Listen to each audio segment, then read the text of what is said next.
je peux gagner à la décision, je peux le dominer du début à la fin et je peux même le mettre KO. Tu vois ce que je veux dire? Il y a énormément d'options. Ils ont beau être 20 000 à crier t'es mort, même si tout le monde crie t'es mort.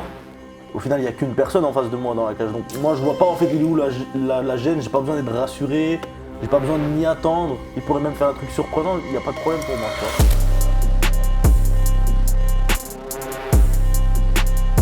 Let's go, bonjour tout le monde, bonjour monsieur Baïsangour Shamsudinov, comment ça va? Ça va super et toi Guillaume? Bah écoute, ça va très bien, mais toi je te demande ça parce que, et je te demande ça véritablement, est-ce que ça va aujourd'hui? Parce qu'on voit que tout change pour toi là.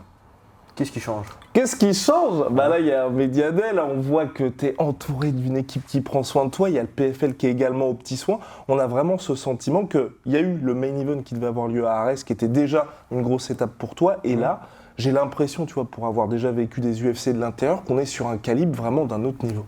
Ouais, clairement, là je pense en termes de médiatisation, de hype et tout, on est sur limite un main event UFC, tu vois.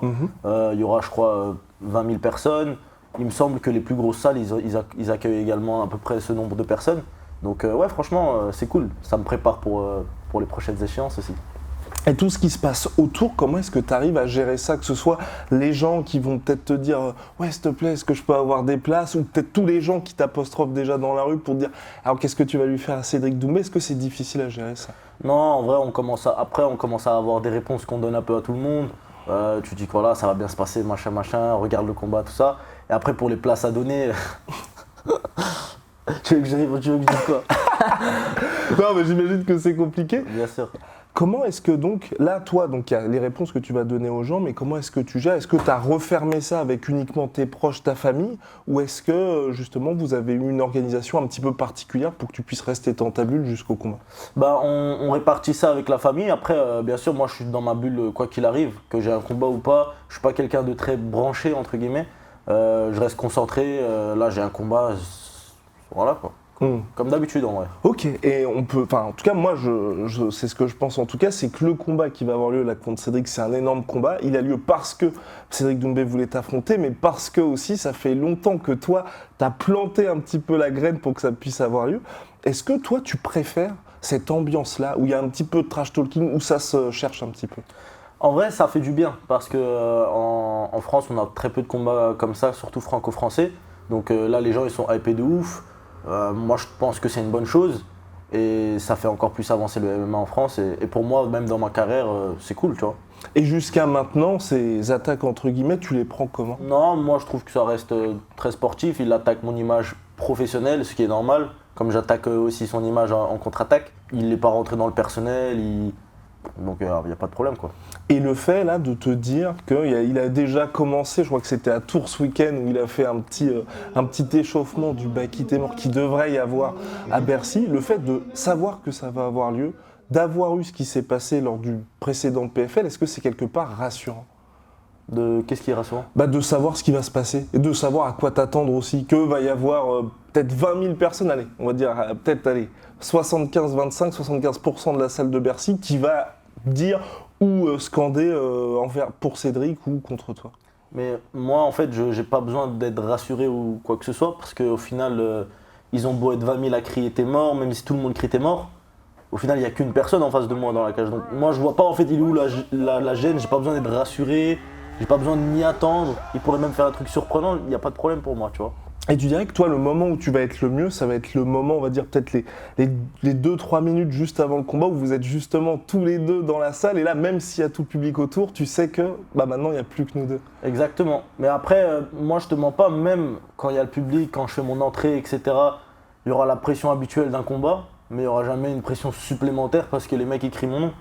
Au final, je ne vais pas les affronter, les 20 000 personnes, tu vois ce que je veux dire? Moi, j'arrive à rester assez lucide dans ces moments-là. Je sais que mon adversaire, il n'y en a qu'un, tu vois, c'est un adversaire. Il est dans une cage comme moi et c'est tout, frère. Il n'y a pas de 20 000 personnes ou quoi, moi je m'en fous en vrai.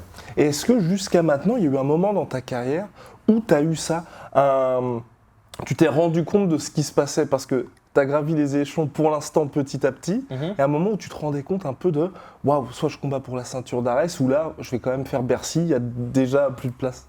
Bah, franchement, ça fait plaisir. Après, moi, je m'y attendais parce que ça fait partie de la carrière. Là, j'arrive pour mon 10e combat professionnel. Je m'y attendais. D'autant plus que je gagne à chaque fois, je suis dominant à chacun de mes combats, il y a une hype. Donc pour moi, c'est normal. Et quand c'est normal, il n'y a pas de raison de se dire que ça va trop vite ou quoi que ce soit. Et donc pour l'instant, donc la normalité, pour la préparation de ce combat, est-ce que tu as une équipe spécifique? Est-ce que tu as fait venir des gens spécifiques? Alors ouais, j'ai toujours le Factory qui me suivent. Le Factory, on a énormément de bons sparring partners. J'ai énormément de personnes qui sont bons au sol. On a l'Infinite Jiu-Jitsu aussi qui nous ont rejoints. Avec François Laurent. Et là, on a aussi fait venir Andy Semeler, donc le champion du Glory actuel, pour tourner en sparring striking. Et après, bien sûr, on a aussi d'autres sparring en lutte, au sol, en MMA. Donc franchement, on est vraiment bien sur ce camp. J'ai hâte de transmettre tout ça au combat, quoi. Et comment ça se passe, les sparring avec le champion du Glory? Franchement, ça se passe super bien. Ça se passe super bien. Bien sûr, on ne peut pas dire ce qui se passe avec exactitude, parce que ça reste quand même un sparring. Mais franchement, ça se passe bien. Je suis content de mon niveau. Et je pense que ça va être très très bien ce qui va se passer le 7 mars. Ok, on a hâte de voir ça. Et comment ça se passe avec Fernand aussi, donc, qui est boss du MMA Factory, un des plus gros coachs en France. Ouais. Là, est-ce qu'avec ce combat-là, tu sens qu'il y a quelque chose de particulier aussi pour Fernand de dire là, il faut qu'on frappe un grand coup? Alors bien sûr, il met tous les moyens à disposition pour qu'on remporte la victoire, mais Fernand il fait ça à chaque combat. Donc j'ai pas envie de dire que ça change grand-chose, mais c'est clair qu'on est très très assidu sur la préparation. L'événement est énorme, on ne peut pas se permettre de se blesser, de rater le poids, etc. Donc sur les choses minutieuses, on est vraiment à fond. Et voilà quoi. Et par rapport à ça, je suis obligé d'en parler, justement, le côté poids cutting. Au dernier combat contre Klinkhammer, malheureusement, ça ne s'est pas fait. Là, qu'est-ce qui fait que tu te dis avec ta team, là, on sait qu'on va être au poids? Parce qu'en plus, je pense que Cédric va bien insister là-dessus, de dire, c'est quand même une interrogation, on accepte le combat, alors qu'on sait que la dernière fois, il ne l'a pas fait. Alors déjà, pour le combat Klinkhammer, il y avait pas mal de circonstances qui ont fait que j'ai pas fait le poids. Déjà, le fait que le combat précédent, à celui-là, c'était un catchweight à 81. Ça dérègle quand même pas mal de choses, mine de rien. Et surtout, le fait que du coup, j'étais à Dubaï pour le camp de Khamzat. Je suis revenu à Paris pour préparer Klinkhammer. J'étais à 1 mois du fight. J'ai pas eu tellement de temps que ça pour la partie déficit calorique. Après, sur la partie cutting hydrique, ça s'est bien passé. Mais du coup, il nous manquait encore un peu de poids. Donc, on a raté de 1 kg. On a quand même réussi à pousser bien. Mais sur ce combat-là, franchement, j'ai de l'avance de ouf. Donc ça va bien se passer, Inch'Allah. Et tu dirais aujourd'hui que tu peux faire le poids à 77 kg combien de fois dans l'année? Moi, je pense que je peux le faire 4 fois maximum. Après, au-dessus de ça, ça commence à être chaud parce que je dois quand même m'y prendre assez tôt et tout. Et je pense pas que je peux le faire 4 fois 5 années de suite. Tu vois ce que je veux dire? Parce qu'en fait, plus tu enchaînes un cutting et régime, plus ton corps il devient réticent à ça. Ça veut dire que si par exemple, cette année, je fais 4 combats à 77, peut-être que celui d'après, l'année d'après, je vais devoir ralentir un peu et revenir encore après sur l'année d'après. Après, je pense que ça peut aussi se gérer sur le long terme. Okay. Si j'ai une période sans combattre, je pourrais faire carrément une transformation physique. Moi, mon problème, c'est clairement ma masse musculaire. Tu vois, je pèse lourd principalement à cause de ma masse musculaire. Donc, si on fait une transformation physique pour essayer de, entre guillemets, perdre du muscle, ça pourrait rendre la chose plus simple. Mais toi-même, tu sais, on n'a pas envie de perdre du muscle durement acquis, tu vois. Donc, puis c'est ton jeu aussi. Enfin, je veux dire, exactement. Et donc là, dans l'éventualité d'une montée en 84, ce serait un Baki encore plus musclé aussi. Hein. Exactement, encore plus lourd, encore plus musclé. Mais pour l'instant, c'est pas prévu de monter en 84. Et pour revenir à nos moutons et donc au PFL, on se souvient, il y a plein de gens qui te posaient la question UFC ou PFL, PFL ou UFC. Finalement, aujourd'hui, là, t'es au PFL. J'ai signé un contrat avec le PFL, donc un one-shot pour affronter Cédric. Et il faut voir, je dis jamais, mais on verra bien ce que ça donnera dans le futur. Peut-être qu'après l'avoir battu, monsieur voudra une revanche. Ok, ça t'intéresserait donc une revanche? Pourquoi pas. Après, il faut suivre financièrement, tu vois.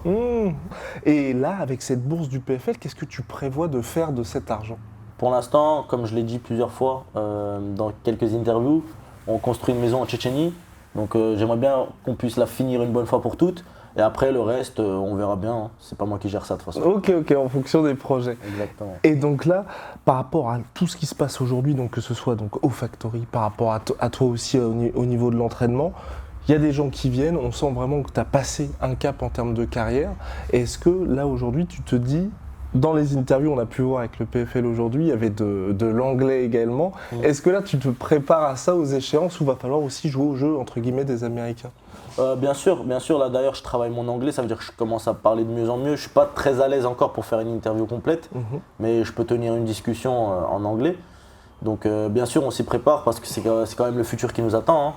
Le niveau mondial, ça parle anglais, tu vois, donc clairement. Tu penses que là, c'est ton dernier combat en France ou pas? Aucune idée. Franchement, aucune idée. Peut-être. Je pense que ouais. Ok. Que ouais. Et en termes de justement nouvelle étape dans ta carrière, Baki 2.0, on voit qu'il y a de nouveaux sponsors qui t'accompagnent. Est-ce que tu peux nous en dire plus pour ça? Parce que moi j'ai l'impression aussi que là, au-delà du public, il y a aussi des gens qui veulent vraiment s'associer à toi. Bien sûr, il y a pas mal de sponsors. Après, je ne peux pas tous te les citer, mais je vais te citer mon sponsor le plus important qui me suit, qui est d'ailleurs ici, donc Ginveo. C'est une marque de compléments alimentaires, tu vois, qui s'occupe de fabriquer leurs propres compléments. En fait, sur toute la partie minutieux détail de la performance, c'est quelque chose que je fais super attention. Ils sont vraiment au taquet et franchement, ils gèrent de ouf et je les remercie de ouf. Donc c'est vraiment un plaisir et un honneur de travailler avec eux, quoi. En plus, un super ambassadeur, parce que c'est vrai qu'aujourd'hui, toi aussi, ce qui est agréable quand on te voit, et je pense qu'il y a pas mal de gens qui connectent avec toi pour ça, c'est qu'on voit que tu es authentique, dans le sens où tu es, certes, très respectueux, il n'y a pas de souci, mais il ne faut pas trop te titiller. Bien sûr, c'est quand même le minimum. On est des combattants, on a de l'ego. Après, j'essaie quand même de rester humble. Je suis humble, il faut rester humble. On est tous des humains, il ne faut pas oublier. Mais tu vois, quand on te cherche, faut savoir répondre de manière intelligente et respectueuse, bien sûr. Mais juste, bien sûr. Et justement, le fait que tu commences à répondre au trash talk aujourd'hui de Cédric Doumbé, comment ça se passe? Que c'est toi tout seul qui gère ça? Est-ce que c'est ton équipe? Alors pour la partie trash talk, quand vous voyez une réponse de moi sur les réseaux, c'est moi directement. C'est pas quelqu'un qui le fait à ma place. J'ai vraiment cette capacité à être vif d'esprit. Je sais pas si je l'ai développé où, mais je pense, à force de jouer aux jeux vidéo ou sur internet, tu développes ce genre de compétences. Mais quand vous voyez une réponse où ça attaque, c'est que c'est moi. Après, bien sûr, comme je te l'ai dit, moi je suis toujours dans le pro. Ça veut dire que je ne vais jamais l'attaquer personnellement ou attaquer sur ce qu'il a fait dans sa vie personnelle. Je ne suis pas dans ce délire-là, tu vois. Et pour toi, c'est important de répondre parce qu'il y a toujours, que ce soit, souvent ce combat-là, moi je le combats à Conor McGregor contre José Aldo, on sait qu'il y a beaucoup de combattants qui disent « je ne veux pas du tout rentrer dans le jeu du trash talk ». Toi, tu n'as pas envie de rentrer dans ce jeu-là, mais on sent qu'il y a quand même besoin de temps en temps, je mets un petit stop pour montrer que je suis là. Faut pas confondre rentrer dans le trash talk et laisser la personne faire en sorte que le trash talk se passe comme il veut. Si je fais du trash talk avec lui, c'est normal. Ça permet d'avoir un échange, d'entretenir la hype et surtout de rentrer dans la tête de lui sans que lui rentre dans ta tête. Bref, c'est un bordel sans nom. Même si moi, tout ça, je trouve que c'est des conneries parce qu'il n'y a rien qui m'affecte en dehors de ça, tu vois. La partie trash talk, moi, elle m'affecte absolument pas. Donc je trouve que ça sert à rien, mais je trouve que c'est marrant. Tu vois, c'est marrant de lui répondre, etc. Est-ce que parfois, quand tu as lu ces trucs, ça t'a fait marrer aussi? Bien sûr, parfois ça fait rire. Je trouve qu'ils se répètent un peu maintenant, ils deviennent de moins en moins marrants. C'est toujours la même chose sur les yeux, sur le physique. Il faut qu'ils se renouvellent un peu, le monsieur. Et quand tu vois certains combattants qui se retrouvent touchés par ça, comment tu peux expliquer qu'il y ait certains athlètes où justement leur adversaire arrive à rentrer dans leur tête? Qu'est-ce qui peut expliquer ça? Et que toi, pour le coup, ça te passe au-dessus ou au contraire, ça reste uniquement du divertissement? Je pense que c'est un manque de concentration. La personne, elle a du mal à savoir ce qui va réellement se passer. Quand les gens voient du trash talking, quand les gens voient du pressing, quand les gens voient du public, voient de la lumière, des musiques, ils oublient ce qui va réellement se passer. La réalité du truc, c'est qu'il y a une cage, elle est fermée, et tu affrontes un homme, tu vois. Malheureusement, certaines personnes, quand ils arrivent dans la cage, après que l'autre personne ait fait un pressing, que le public est contre lui, etc., tu vois, tu peux subir ce petit truc étouffant, d'avoir l'impression d'affronter 20 000 personnes. Tu vois, quand la salle est contre toi, il y a certaines personnes, elles ressentent ça.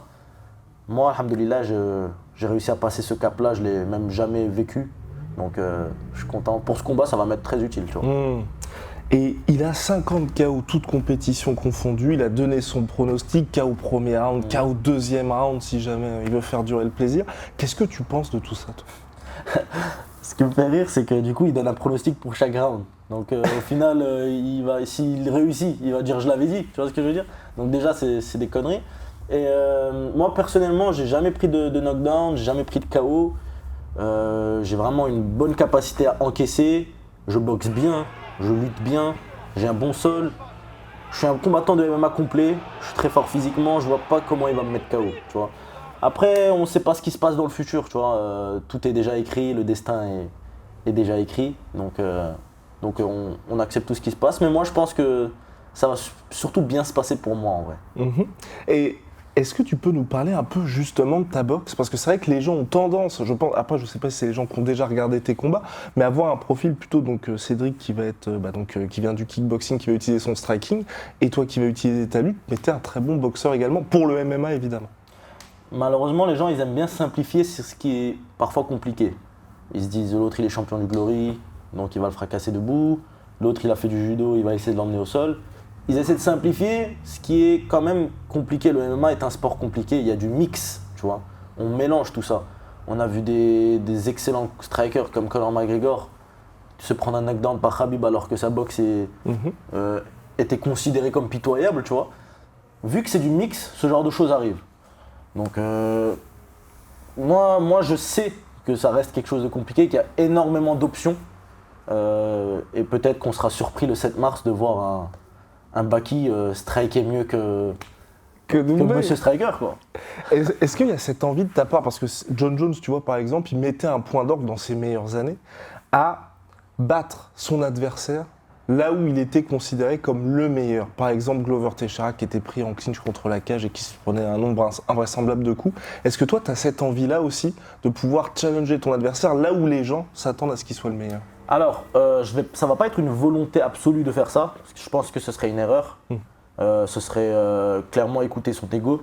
Si tu me disais de faire un sparring, à la limite je le ferais, parce que ça me permet de me tester, tu vois. Mais sur un combat aussi important, je pense pas que ce sera une volonté absolument de vouloir prouver quoi que ce soit. Ce sera surtout une volonté de remporter la victoire. Mais comme je te l'ai dit, c'est possible que sur des phases de striking, ou même sur des rounds entiers en striking, Baki a l'avantage. Clairement, c'est possible, tu vois. Parce que c'est pas un match de kickboxing. Il y a l'aspect fatigue en lutte, il y a l'aspect mélange, l'aspect feinte. Il y a énormément de choses, tu vois. Donc, c'est pas un match de kickboxing, il faut le rappeler.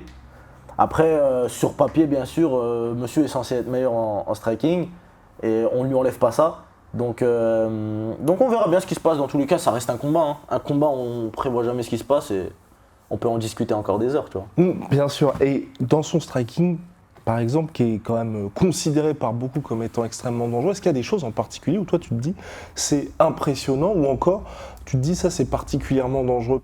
Bah, moi personnellement je suivais pas trop le Glory donc je peux pas te dire. C'est un bon striker, faut le reconnaître, franchement je le trouve excellent dans son domaine, hein. C'est pas pour rien qu'il était champion du Glory, tout ça.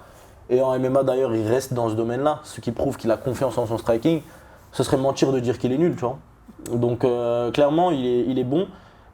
Des choses impressionnantes il y en a, il y a des choses où il est très bon, mais c'est des choses que maintenant je sais, qui me permettra de me préparer, que je me prépare et qui me permet de le contrer, quoi. Et dernière question, Baki, moi je vois ce combat-là comme une situation où tu as beaucoup plus de chemin vers la victoire que Cédric Doumbé. Bien sûr, il peut éteindre la lumière comme il l'a fait à maintes reprises au cours de sa carrière, mais pour moi, tu es dans une situation où tu peux gagner le combat de différentes manières. Est-ce que toi, tu le vois ça aussi? Bien sûr, c'est ce que je vois. C'est que Cédric, franchement, je le vois pas me soumettre. Je le vois pas gagner à la décision. Personnellement, je le vois pas me mettre KO. Mais si on devrait imaginer le pire des mondes, le truc, son arme à lui, c'est quoi? C'est les punchs, tu vois. Donc c'est vraiment sur ce truc-là qu'il est dangereux. Sur le reste, je le vois pas gagner. Donc moi, j'ai énormément d'options. Je peux le soumettre, je peux gagner à la décision, je peux le dominer du début à la fin, et je peux même le mettre KO. Tu vois ce que je veux dire? Il y a énormément d'options. Il y a les TKO, tout. J'ai beaucoup plus d'options pour gagner, quoi. Ok, juste une toute dernière question. Voilà, c'était par rapport à ce qui s'est passé avec Jordan, et peut-être que tu as peut-être un message pour aujourd'hui. On va voir, je pense qu'il va y avoir de plus en plus de trash talking dans le MMA en France. Comment toi, on va dire, tu t'es préparé aujourd'hui à gérer l'après et à faire en sorte que tout se passe bien et qu'il n'y ait pas peut-être de moments un petit peu de flottement après le combat? Alors, déjà, moi, j'ai discuté avec Jordan. Donc, en vrai, Jordan, il va bien. Il va très bien. il n'était pas là, comme les gens le disent sur internet, à se plaindre d'harcèlement, etc. Jordan, il va très bien. Juste, il voulait parler des faits, ce qui se passe réellement, pour que les gens ils comprennent l'ampleur de la situation, etc. Mais je pense que c'est un truc intéressant parce que il y a un prix dans chaque chose, tu vois. Actuellement, battre Cédric, ça permet d'avoir une hype phénoménale en France. Alors qu'en plus, c'est pas le mec, tu vois, c'est pas comme si tu battais Léon Edwards, quoi. Ça veut dire que c'est un gars assez classique à battre. Et tu peux vraiment récupérer une hype énorme et passer à un autre stade dans ta carrière. Mais le prix à payer, c'est que le mec, il va pas te lâcher après, tu vois. Moi, je paye le prix. Je suis prêt à payer le prix. Et c'est déjà inscrit dans ma tête. J'y vais pour gagner, tu vois. Baye Sangour, merci beaucoup. Merci à toi.